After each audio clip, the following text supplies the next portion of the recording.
Welcome to 2016 Presidential Candidate Interviews. Today I am interviewing David Boarman. Mr. Boarman is running as an independent. Hello, Mr. Boarman, and welcome to the interview. Hello, thank you. Thank you very much, Lee. How are you doing today? I'm doing very well. How about yourself? I'm doing great. I'd like to thank you for participating.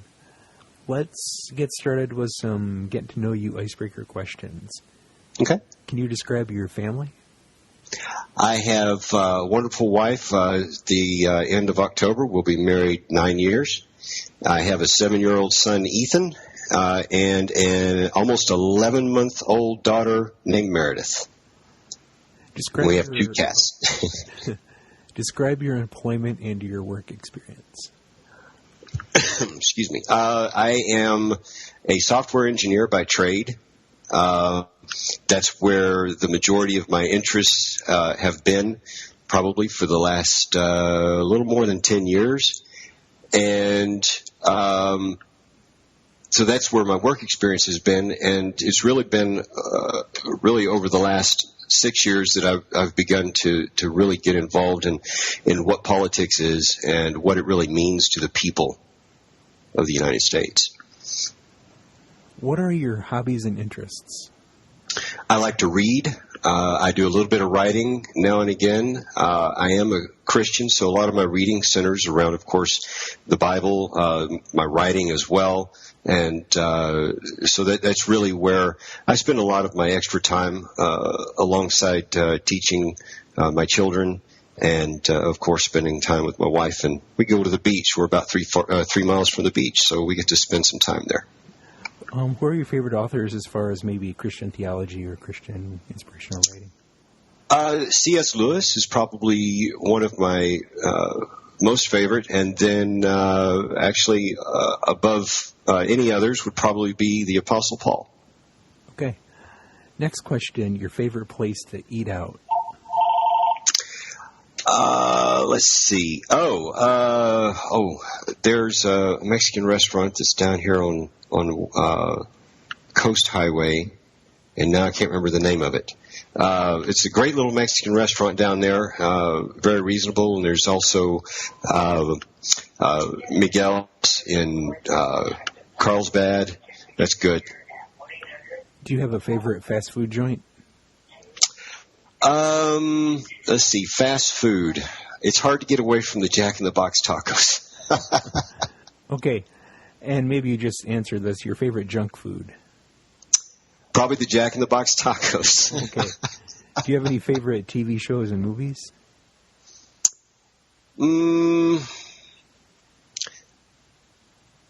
I like watching probably MasterChef is one. I'll watch these with my wife. MasterChef and Hell's Kitchen's another one. I like shows that have some intrigue to them, like What Person of Interest is a good one. And you mentioned a pet earlier. What do you have as far as pets? I've actually got 3 cats. I've got one female cat, Nico, and then I've got 2 boy cats that are brothers, Phineas and Ferb. And the final icebreaker question, name a song that you might consider your life anthem, a motto, something that represents you. Voice of Truth. And I can't remember the name of the artist, but Voice of Truth, listening to a voice of truth. I think it's Mercy Me, maybe. Yep, you're right. Okay, back to the serious question, or to some serious questions now. Just a general one. Why are you running for president? I believe that I was called to run. It's a very long story, but I believe that is what I was given as a mission to run. That there's no other, nothing to glean off the surface of that other than being called to run. We're called to run a race as Christians, and I think this is symbolic of that. We're not told that we have to finish first. We're simply told to finish. And again, I believe that this is symbolic of that race. Okay. What abilities do you bring to the office of president? I believe that I take counsel from advisors very seriously. I do not believe that the first idea that I have is the most important idea. I believe that those people are put there as members of an advisory committee for very important reasons. And if you don't listen to them, then you're going to be making critical decisions on your own and bearing the weight of a nation on your shoulders. That's not a position you want to be in.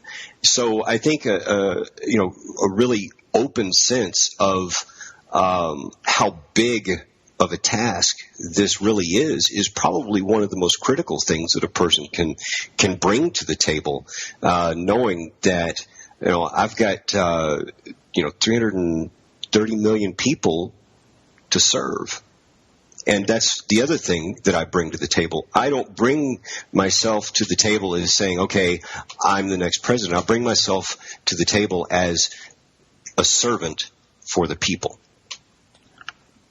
Are there any presidents you have a favorable opinion of who have maybe an aspect of their presidency you would want to emulate? The first one that comes to mind is Abraham Lincoln. And there was a quote, and I would butcher the quote, but it's something that has remained in my heart as I've gone through this, and it's something along the lines of it's not whether I want to be right or whether or not I'm right. It's that I want to be on God's side, because if I'm on God's side, then I know I'm right. Okay. And go ahead. To me, that emulated a huge aspect of his personality and what he brought to the table as President of the United States. Are there any presidents you have a less favorable opinion of who you probably would not want to emulate in certain things they've done? Well, I certainly wouldn't want to tell a nation that is a majority Christian that this is not a Christian nation. And that's for that group. And then for another group that is so adamantly supportive and defensive when it comes to the Constitution, to continue trying to push controls that restrict rights that the Constitution is specifically stating that the government will protect. Those are, two things that, this current administration has been very, very verbose about. And so those are not things that I'd really want to emulate. Okay. Next question. Are there any functions of government you'd like to decrease or abolish, and why? There is a vast array of regulation that really needs some close inspection. And one of the things that I think our Congress needs to take more seriously is actually finishing what they start. And so what they do when they pass a bill is, okay, we've got a few high-level bullets that we've passed, and so here's our intent with this, and then they hand that off. They don't finish their job. They hand that off to whatever agency is expected to actually kind of finish up all the details. That's not what I envision our legislative branch is supposed to be doing. They're the legislative branch for a reason, and that is to generate the full content of the law, not just here's a brief overview, because then we end up with the judiciary having to really kind of conceptualize, okay, well, there's intent versus law. Well, the law in its detail was never actually written by the legislatures. So all of those agencies, EPA, FDA, all of the ABCs really need some close inspection to determine, what are you really doing besides finishing this legislation? If you're not really doing anything to benefit the people, then we really need to reconsider the purpose of your existence and what you're going to bring to the table. And another one of those that I really think very critically of is the Department of Homeland Security. The people of the United States, under the Constitution and especially the Second Amendment, are the original Department of Homeland Security. That's what we're there for. So that Ahmed Muhammad, who brought a clock to his school, great examples. I think that the school officials did exactly what a Department of Homeland Security should do, and now they're being demonized for it. Are there any functions of government you'd like to add to, increase? Is there anything not in existence that you think should be put in existence? I can't think of anything specifically. I think that, really to try and add anything, to come out trying to say, I want to add this to an already, overburdened citizenry is a mistake. And until you can figure out what you need to add, you've got to start trimming a bunch of stuff out of the way. You can't just, walk up to a huge mansion and say, oh, we need to add a room on the back until you've downsized what's there. You say, I've only got 3 people to live with me. Let's cut some stuff off. Oh, now we need to add a doghouse for the dog. You know what I'm saying? That's there can't be anything to add right now. The public is way too burdened with, oh my goodness, taxes are out of control, and we've got nearly 19 trillion in debt. What can we add? We need an auditor that's really going to scrutinize everything. Is what we need. Okay, can you describe your stance, your view on taxation? I believe that right now, and I hear this a lot from people, that we are very nearly in a taxation without representation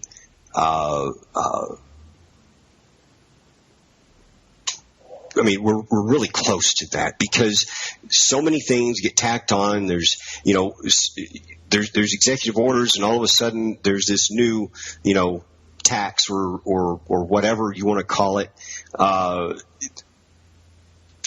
In my mind, if there is something new that the government needs to pay for, then the people need to be able to give a direct yes or no.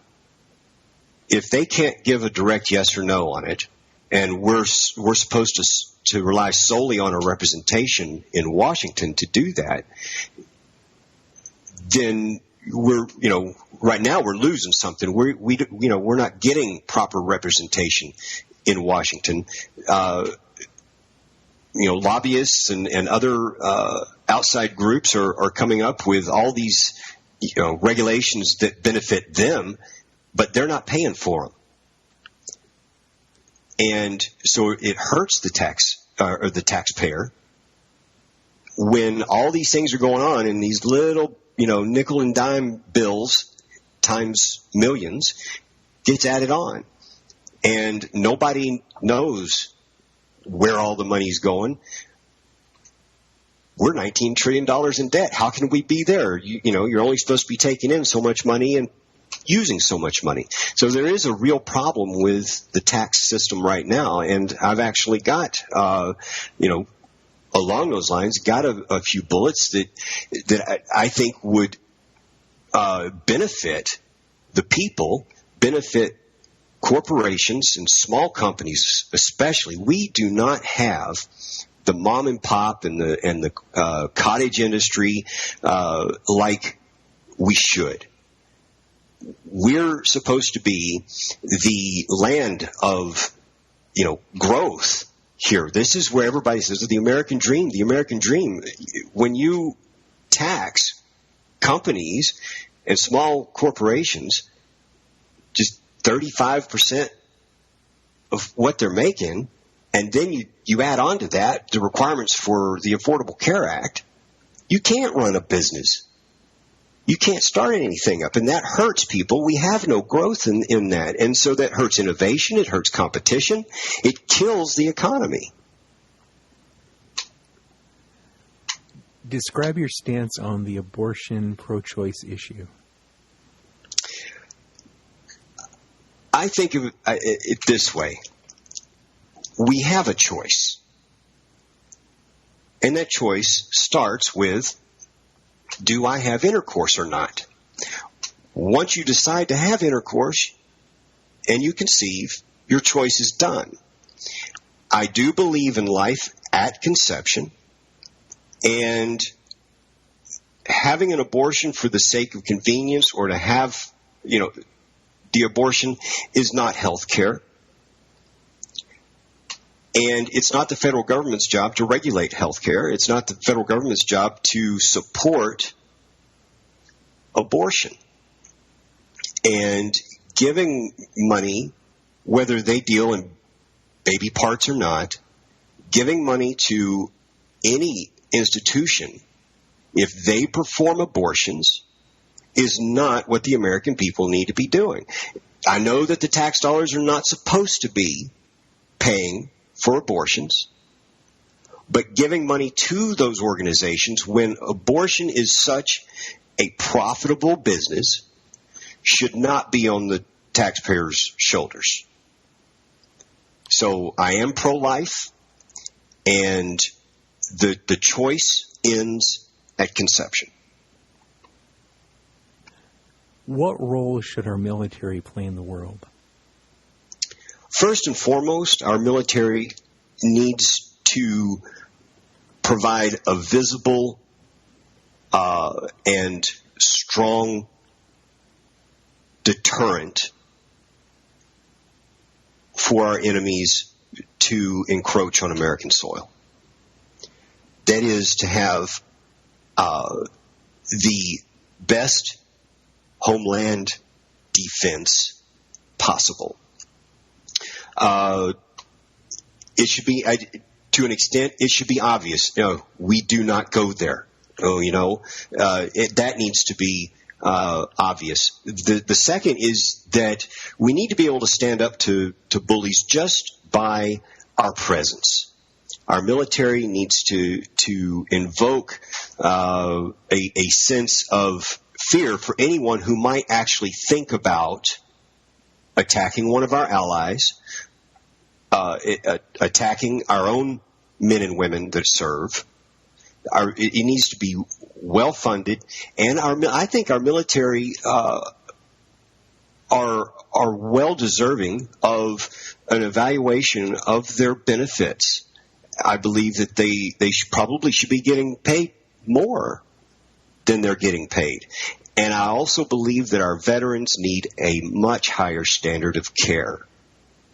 I'm appalled at the fact that we're taking in illegal immigrants and housing them in unused military barracks, when we should be using those barracks for our homeless veterans. Give them a home. Give them things that they can do. How would you handle immigration and border security?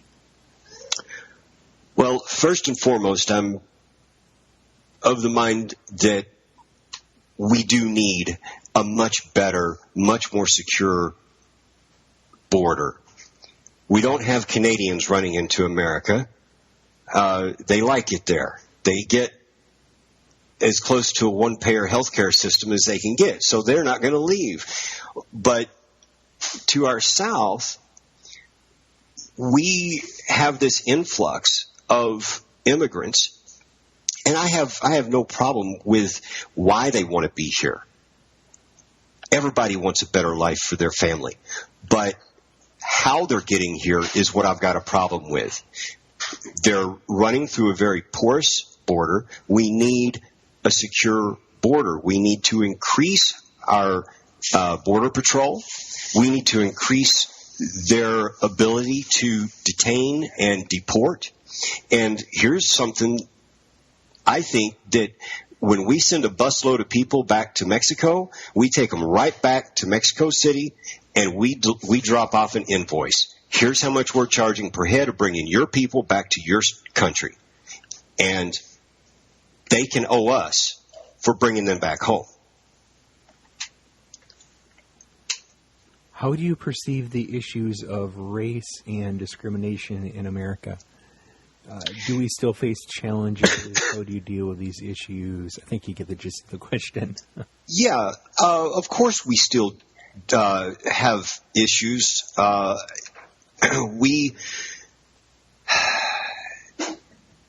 We oftentimes, and I think this is something that I had to really kind of talk about with a couple of black friends of mine, that, you know, in order to break down these barriers between us and to be able to freely talk to each other, we need to understand that, you know, yes, I have these preconceived notions, these stereotypes that are, you know, in my mind, but I know that not everybody's like that.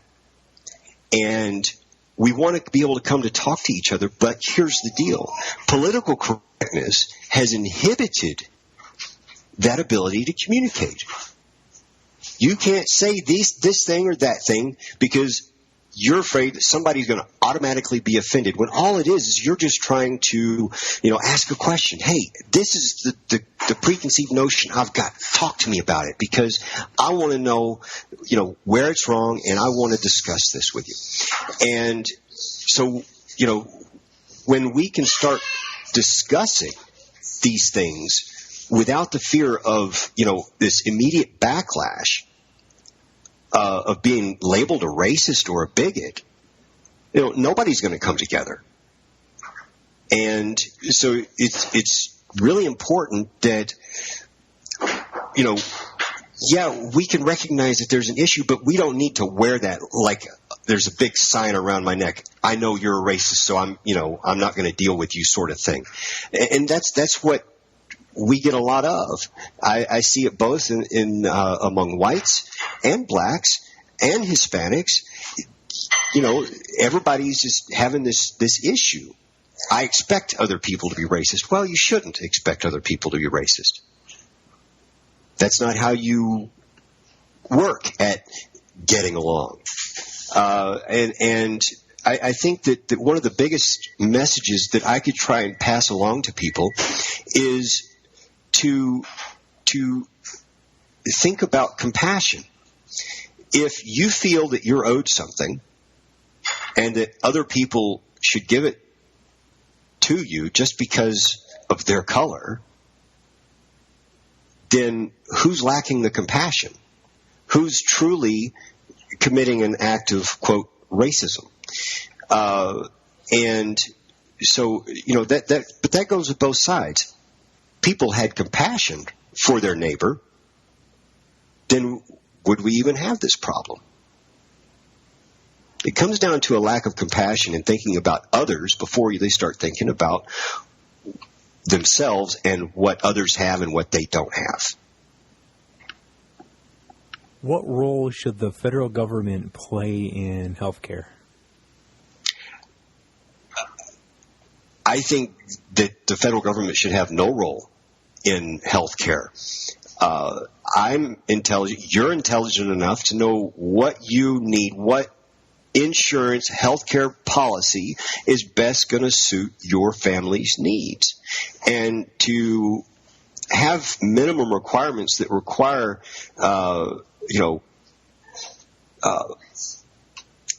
coverage for birth when, you know, the couple is not going to have any more children, incapable of having children, or like me, a heterosexual Christian male who's comfortable with where I'm at, I don't need transgender therapy coverage. So you see where this is the problem when the federal government starts getting involved in, coast to coast, north to south issues, the demographic is too varied for a federal government to be able to make one rule, one size fits all. And that's the problem with federal health care. And we can take that template down and lay it down over a great many hot issues. And what I see is wrong with where we're at today. What priority would you give repair of infrastructure? What role should the federal government have in maintaining infrastructure? I believe that it's very important to have the infrastructure, and I think this is where really what needs to happen, and the federal government can take the lead on it, but we need to work as partners with states, especially on interstate highways. We want goods and families to be able to travel from East Coast to West Coast, north to south, on good roads, on good bridges. And those are things that really the federal government should be taking a lead role in and teaming with states to get these things up to date. Our highways are in terrible shape. And, that means that there's going to be federal money involved. And I think that that's fine. It's part of how our economy operates. And I don't think that there's anybody in America who would, say they don't want to help pay for good roads. I think that is one of the few areas where the federal government does need to spend effort in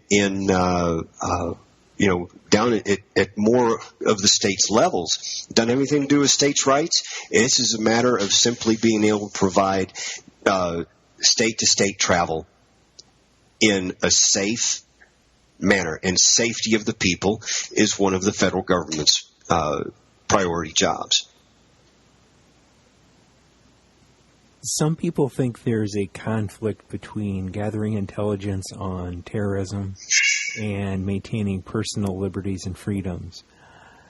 What do you think is the proper balance between gathering intelligence for terror and maintaining these personal liberties, freedoms, privacies, et cetera, et cetera? That is just an extremely difficult and precarious position. I forget who it was that said it, but basically what it boils down to is that the more security you obtain, the less privacy remains. Right. I think Eisenhower said, you can be perfectly secure if you're stuck in a prison cell, Exactly. And so, how much are Americans willing to give up? And I think that since 9/11 and what we've seen occur, through, it seems overreaching in areas where Americans weren't aware, and maybe some liberties taken by NSA and other security agencies that weren't intended.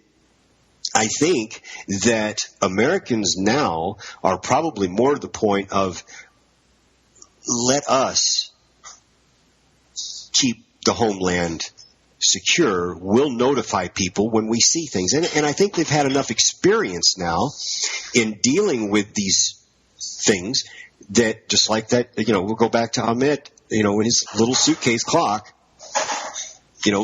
that's what we need from people. Now, anybody outside of the U.S., yeah, we know who the terror cells are, and we know who the ones that wish America harm. And those are the people that need to be targeted first and foremost for matters of intelligence. And anything else, we really need to rely on the American people. Because believe me, the American people want a safe home, and they will do what they need to keep it. So let's rely on natural intelligence in that case. Somebody says, hey, I overheard so-and-so talking in Arabic, and I understand a little bit, and he said this and that and the other. He's going to report it. That's fine. Let's rely on natural intelligence and less on snooping on people, because that really doesn't do anything for the trust in the government. You already touched on this a little bit, but I ask every person this. What role does faith, religion, spirituality, etc. play in your life, and what type of role would it play for you as president? Faith is huge for me. I am one who prays every day, a greater part of the day, and I teach my son biblical principles, and I just carry that with me throughout the day, every day. Now, it doesn't mean that I'm going around telling everybody, hey, you need to be a Christian, but I do share the gospel on occasion when the opportunity arises. And that's a really good question you ask, is what role would that play in my position as president? First, we have to realize that there are people out there who, and this has already been told to me, no, you need to keep that faith stuff at home. Well, I'm sorry, an atheist doesn't walk outside his door and leave his atheism at home, because the first Christian he hears, he's going to bring it out. So that's it's part of who I am. But that doesn't mean that as president, I'm going to immediately start trying to say, okay, everybody has to be a Christian. No, that's not the way it works. And Christianity is not like that. The role that my faith in God would play is simply as recognizing who the true source of wisdom is, and who actually controls the nations, who has the true authority in this universe and in this world. And recognizing, who's really in charge makes a big difference, especially when, you seek divine wisdom. If you don't, seek divine wisdom, you're only running off what you know and what other people have told you, and they can't be everywhere at once. Be a forecaster of sorts. Predict maybe one or two major problems facing our country in the future that maybe few or nobody is talking about. What would you do to prepare America for these things? Wow.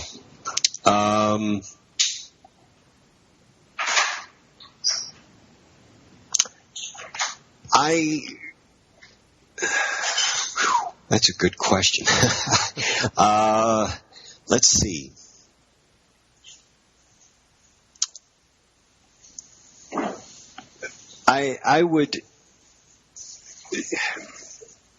I foresee a lot of international strife, and in our current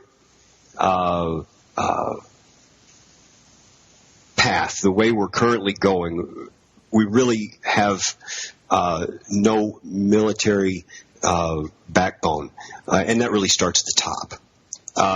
And I foresee that if we don't have a major turnaround in our global presence as a military force, that we're going to end up bearing a huge brunt of damage internally.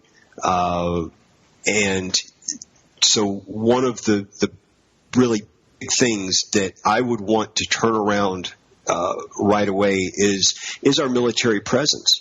The military is not a social organization. It's not a social experiment. It is there for one purpose and one purpose only. And that, I liked Mike Huckabee's way, is to break things. Well, surgically, I believe it can be very effective, and with a reputation of being surgically effective, people tend not to want to lift up the rock when they hear a rattle. So, that's really where I think that, if I were going to forecast that, kind of there's really not a lot good that we can look at when you look at what's going on in the Middle East and what's going on in with the Syria and Russia, with Russia and Ukraine. That's just the start of what's boiling over, and we need to be able to send a message: don't mess with us, don't mess with Israel, don't mess with our allies. All right. Everybody has things they're really good at and things they're not really good at. Things that are their strengths, things that are their weaknesses. What are maybe a thing or things that you're not necessarily good at? And what would you do to compensate for those? I can be distracted sometimes, and I think with a lot of that, it might be okay. I'm already working on one fire. Oh, there's another fire. Let me go help with that one. Oh, there's another fire.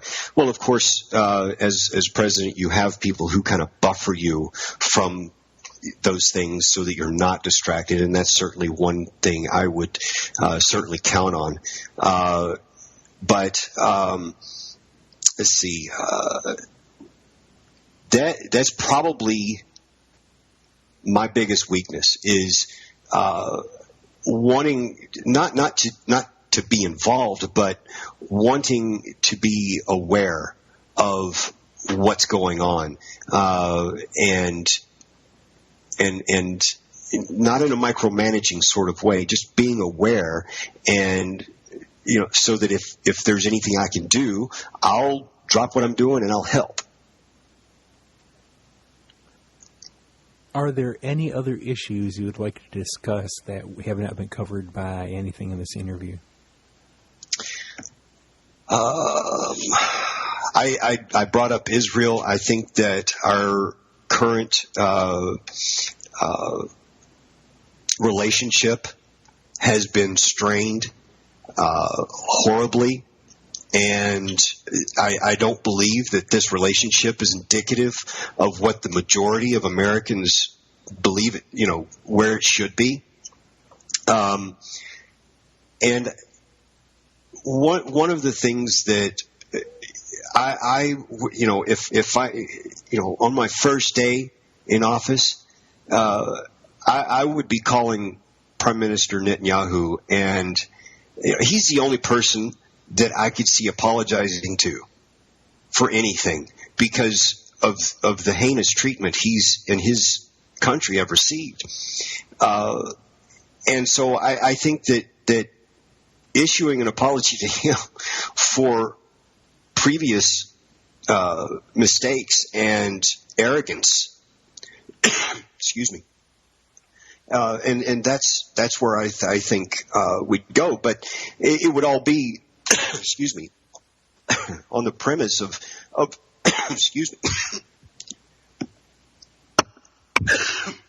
excuse me, of rebuilding a strained relationship and an ally that has been a great partner in technology, in agriculture, and